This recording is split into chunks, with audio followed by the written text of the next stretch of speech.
चलिए, बिहार में शराब को लेकर के काफी जोर शोर से चर्चा हो रही है कि शराब बिहार में कब स्टार्ट होगी। वहां की पब्लिक भी चाह रही है, वहां के पॉलिटिशियन भी चाह रहे हैं और सरकार को काफी नुकसान हो रहा है। लोगों का ये भी कहना है कि दूसरे राज्य में उत्तर प्रदेश, झारखंड, वेस्ट बंगाल, आसाम, सिक्किम, पंजाब, हरियाणा, हिमाचल प्रदेश, जम्मू कश्मीर, बहुत सारे राज्य में, स्टेट में, यहाँ तक महाराष्ट्र में भी शराब स्टार्ट है, लेकिन वहां पे क्राइम का रेट कम है। लेकिन यदि क्राइम को लेकर के शराब को बंद किया गया है तो ये मानना बिल्कुल ही गलत है, क्योंकि ये तो एक ह्यूमन नेचर है, लोग खुद अपने में बदलाव कर सकता है।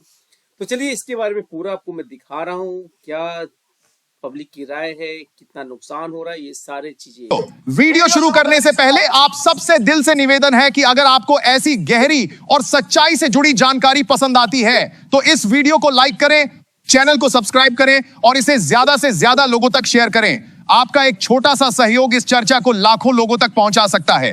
अब आइए उस सवाल पर बात करते हैं जो आजकल हर तरफ सुनाई दे रहा है। यह सवाल अचानक पैदा नहीं हुआ है, यह धीरे धीरे लोगों के मन में आकार लेता रहा और अब खुलकर चर्चा का विषय बन गया है। मोहल्लों की बैठकों से लेकर सोशल मीडिया की टिप्पणियों तक एक ही बात दोहराई जा रही है। अगर शराब समाज के लिए हानिकारक बना रहे हैं, दोहराई जा रही है, अगर शराब समाज के लिए हानिकारक से हम नहीं, अगर इससे परिवार टूटते हैं, अगर इससे अपराध बढ़ते हैं, तो फिर इसे पूरे देश में एक समान नीति के तहत क्यों नहीं देखा जाता?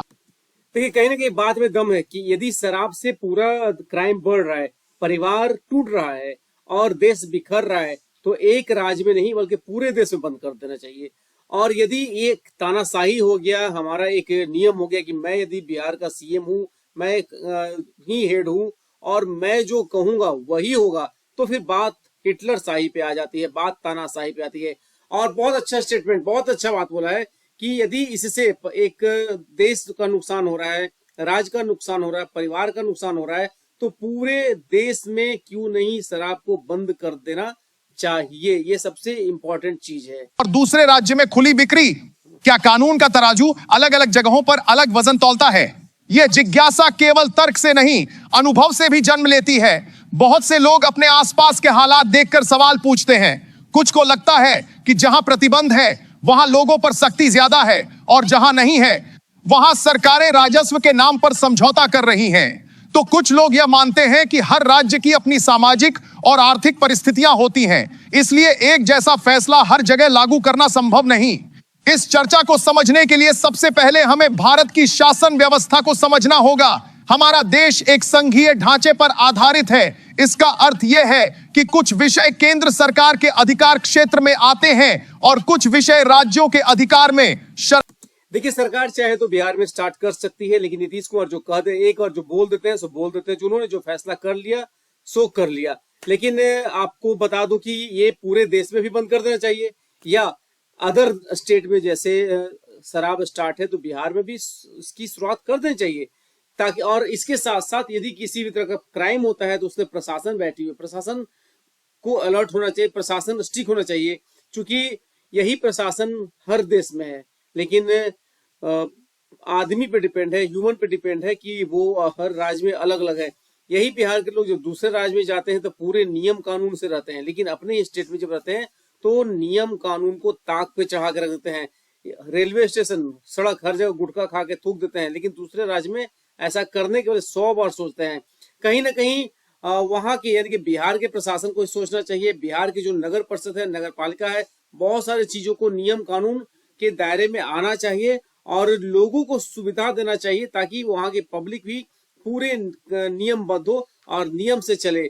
और देखिए, हर स्टेट में अपना अलग अलग रूल है, अलग अलग रेगुलेशन है, लेकिन बिहार में शराब को स्टार्ट करने का काफी जीतन राम मांझी का डिमांड है। बहुत सारे नेताओं ने बोला कि बिहार में शराब को स्टार्ट कर देना चाहिए, क्योंकि यहाँ पे देखा जाए तो गवर्नमेंट को कहीं ना कहीं से नुकसान हो रहा है और उस नुकसान की भरपाई बाइक चलाने वाले, यानी कि जितने भी कार चलाने वाले ऐसे लोगों से चालान के नाम पे वसूला जा रहा है। काफी परेशानियां भी हो रही है। इससे बढ़िया इस शराब को स्टार्ट कर दो और जो भी गवर्नमेंट को फायदा ही इसमें है, चाहे वह बिक्री हो, कर निर्धारण हो, लाइसेंस हो या पूर्ण प्रतिबंध, ये राज्य सरकारों के अधिकार क्षेत्र में आता है। इसका सीधा मतलब यह है कि कोई भी राज्य अपनी सामाजिक जरूरत और राजनीतिक इच्छा शक्ति के अनुसार फैसला ले सकता है।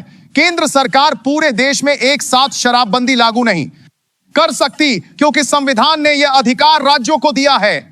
इसी वजह से जब हम देश के अलग अलग हिस्सों को देखते हैं तो तस्वीर एक जैसी नहीं दिखती।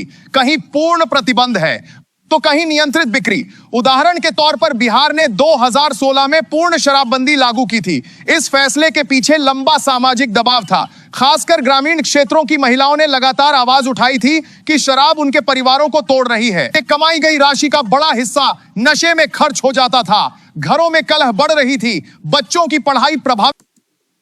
ये बात सच है। 2016 में शराब को बंद किया गया था बिहार से, और उस टाइम ग्रामीण महिलाएं से लेकर के शहरी महिलाओं ने आवाज उठाया था कि उनके बच्चों का पढ़ाई डिस्टर्ब हो रहा है, उनके बच्चे पढ़ नहीं पा रहे हैं, उनके हस्बैंड शराब पी करके पैसे को बर्बाद कर देते हैं, घर में मार पीट कलेश वगैरह वगैरह होता है। तो उसको लेकर के नीतीश कुमार जी का काफी बड़ा फैसला था। लेकिन आज की डेट में वहां की जनता, वहां की पब्लिक और पॉलिटिशियन डिमांड कर रहे हैं कि बिहार में भी शराब लागू हो। पूर्ण प्रतिबंध से समस्या खत्म नहीं होती, बल्कि वह भूमिगत हो जाती है। समर्थकों का तर्क था कि किसी भी नई नीति को मजबूत क्रियान्वयन और निरंतर निगरानी की जरूरत होती है। अब बड़ा प्रश्न यह है कि जब शराब से जुड़े नुकसान लगभग हर राज्य में मौजूद हैं, तो बाकी राज्यों ने पूर्ण प्रतिबंध क्यों नहीं अपनाया? इसका उत्तर आर्थिक पक्ष में छिपा है। शराब कई राज्यों के लिए राजस्व का महत्वपूर्ण स्रोत है। इस राजस्व से सड़कों का निर्माण, अस्पतालों का संचालन, स्कूलों की व्यवस्था और कई विकास योजनाएं संचालित होती हैं। यदि अचानक पूरे देश में शराब पर प्रतिबंध लगा दिया जाए तो कई राज्यों की वित्तीय व्यवस्था पर गहरा असर पड़ सकता है। राजस्व की यह निर्भरता सरकारों को सोचने पर मजबूर करती है। वे पूर्ण प्रतिबंध के बजाय नियंत्रित बिक्री का रास्ता चुनती हैं। उच्च कर, सीमित लाइसेंस, समयबद्ध बिक्री और सख्त हाल में पूर्ण प्रतिबंध ही समाधान है। वे यह पूछ रहे हैं कि क्या पूरे देश में नशे के दुष्प्रभावों से निपटने के लिए एक साझा रणनीति नहीं हो सकती? खुली चर्चा हो, महिलाओं के समूहों को निर्णय प्रक्रिया में शामिल किया जाए, क्योंकि वे इस समस्या का प्रभाव सबसे पहले महसूस करती हैं। यदि समाज खुद जागरूक होगा तो किसी भी नीति का असर अधिक गहरा होगा। यह भी समझना होगा। देखिए, कहीं ना कहीं बिहार में प्रशासन से लेकर के, पब्लिक से लेकर के, वहां के पॉलिटिशियंस, हर लोग चाह रहे हैं कि बिहार में शराब फिर से स्टार्ट हो, और सरकार भी इसको सोचने के लिए काफी मजबूर है, और वो भी बहुत जल्द हो सकता है कि शराब को स्टार्ट कर दे।